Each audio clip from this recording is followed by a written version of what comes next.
Kecenderungan anda hari ini hanyalah diam dan memerhati. Memang betul lah hari ini aku diam dan aku perhati je kerana ketajamanku.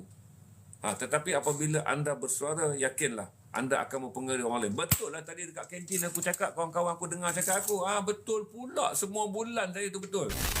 Masuk seorang dah introvert, dia tak tahu saya pantang dengan introvert extrovert ni.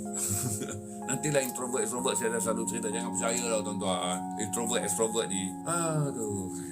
Sekali saya ceritakan pak-pak ni, tuan-tuan kata, saya extrovert lah sebenarnya Tuan Haji. Bila introvert ni senang je. Dia adalah pelindung diri apabila kita merasa keupayaan kita terhadap satu hal ni terbatas. Maka kita katalah kita introvert. Ingat, introvert tu part of play victim. Bila kita nak melakukan sesuatu pula yang kita rasa kita ni nak tunjuk kita punya euforia, macam mana saya extrovert, jangan percaya tuan-tuan.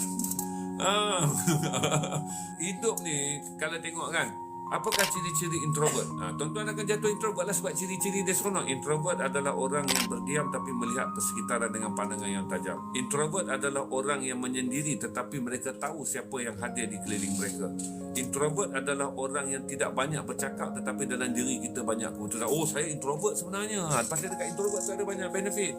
Extrovert, mereka yang memunculkan diri untuk menunjukkan daya kepimpinan walaupun kadang-kalanya mereka belajar daripada bawah. Extrovert adalah orang yang kemudiannya cuba memperlihatkan extrovert. Lepas tu extrovert pula tak boleh dipercayai kerana dalam keadaan tertentu mereka boleh bermuka-muka dengan keterampilan mereka. Saya bukan extrovert. Introvert ada kalanya orang diam yang sebenarnya tak boleh diberikan sebarang harapan. Saya bukan introvert sebab kita cari manfaat dia. Dekat mana nak declare diri kita ni. Tak payah tuan-tuan. Fikir tentang dekat mana kita boleh maju diri kita menjadi orang yang baik dan kita boleh majukan diri kita menjadi orang yang berfungsi. Dah cukup. Introvert, extrovert nanti kita sembunyi sana, sembunyi sini, sembunyi sana, sembunyi sini, macam jadi percaya dekat apa? Zodiak. Zaman saya tu zodiak lah. Hari-hari semangat saya nak cari zodiak. Cancer. Baca Cancer kan? Cancer pada bulan Capricorn. Dia zodiak ni kan kita baca betul. Dia orang nak bagi laku surat khabar hari-hari kita baca. Hari-hari benda tu mengena. Cancer pada hari ini, titik kelemahan anda adalah anda akan sentiasa bersabar walaupun orang menimbulkan kemarahan.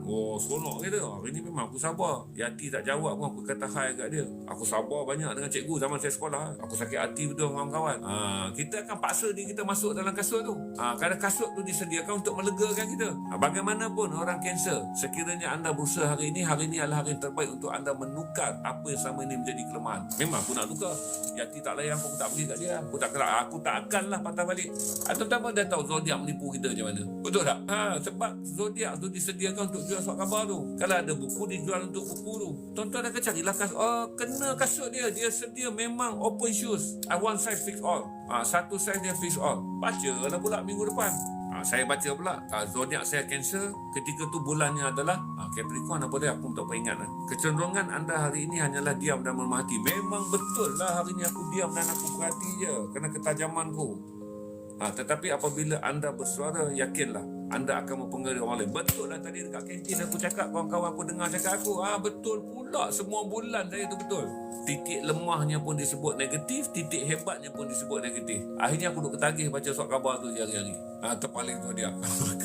Janganlah, tak payah declare diri kita untuk duduk dalam page-page yang label lah. Macam ni lah tuan-tuan kan. Pada waktu kita lapar, sardin sangat berharga walaupun dia hanya sardin.